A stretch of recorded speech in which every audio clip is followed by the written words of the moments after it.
Staying now in our first story, Attorney General Godfred Yeboah Dame has outlined reforms prompted by the delay in prosecuting the Major Mahama case.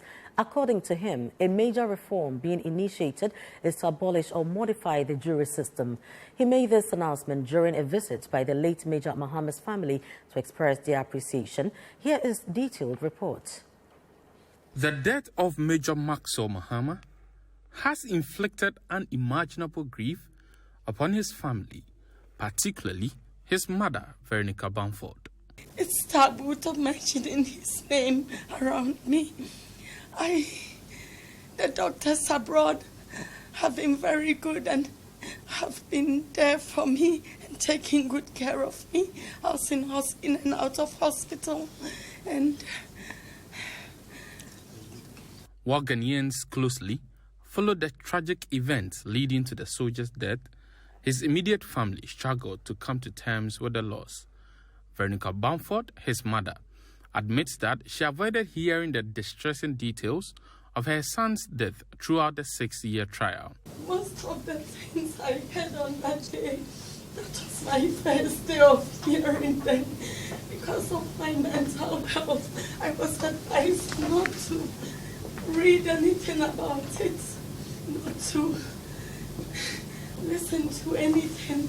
So many a times I was curious and wanted to know, but then I knew it would kill me. She expressed gratitude for her son's restraint in not firing his gun despite being a skilled shooter. My son was a crack shot.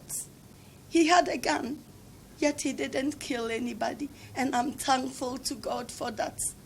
I'm glad he didn't have anybody's blood on his hands. And I guess at the time he was going through, he probably would have been thinking, Mommy wouldn't like me to do this. During the family's visit to the Attorney General's department to express appreciation for the prosecution, Veronica Bamford voiced her gratitude. The trial, which began in 2017, lasted over 6 years. 14 individuals were arraigned, with 12 convicted and sentenced to life imprisonment for their involvement in Major Mahama's murder. Deputy Attorney General Godfred Yeboah explained why the court opted for life sentences instead of the death penalty. People have known the fact that if you are convicted for murder, you are sentenced to suffer death. However, last year, there was a private member's bill introduced by some MPs seeking to amend a portion of the Criminal Offences Act, specifically issues relating to death sentence. That bill went through, it was passed by Parliament. Subsequently, the President received the communication from Parliament that the bill has been passed. The President, exercising his powers under the Constitution, assented to that bill. That bill was then gazetted and numbered. And when those accused persons were convicted by the courts, the judge indicated that having known that Act 1102 is a valid law, she had no option than to apply Act 1102, which means that the maximum sentence that she could impose, and which was something that she had no discretion, was life imprisonment. Acknowledging the trial's delay, the state revealed that it prompted reforms in the judicial system. Just about 2 months ago, I was compelled to place before Cabinet a bill to reform the criminal justice system of the country to ensure that all the delays that occur in the course of justice delivery, criminal justice delivery, will be eliminated. So we're seeking to reform the jury system. And I think that really is because of the jury system that the trial lasted this long.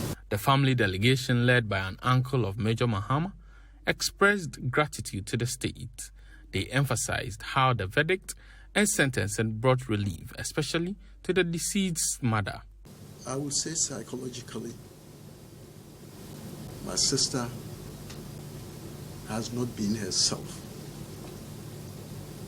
since this incident took place. She's been in the hands of doctors.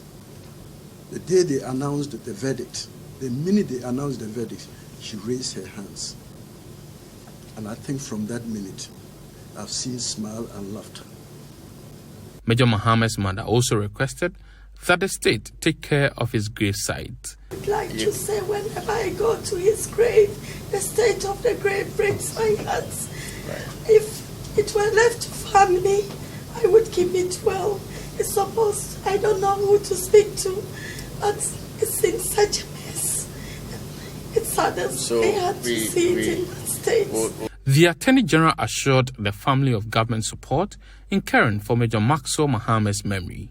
And I would also just want to assure the family that the government will continue to support the immediate family that he left behind, the children and all.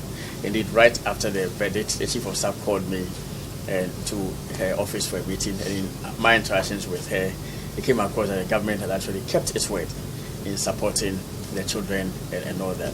I mean, that's just a little that we can do as a nation, and we'll continue to do that.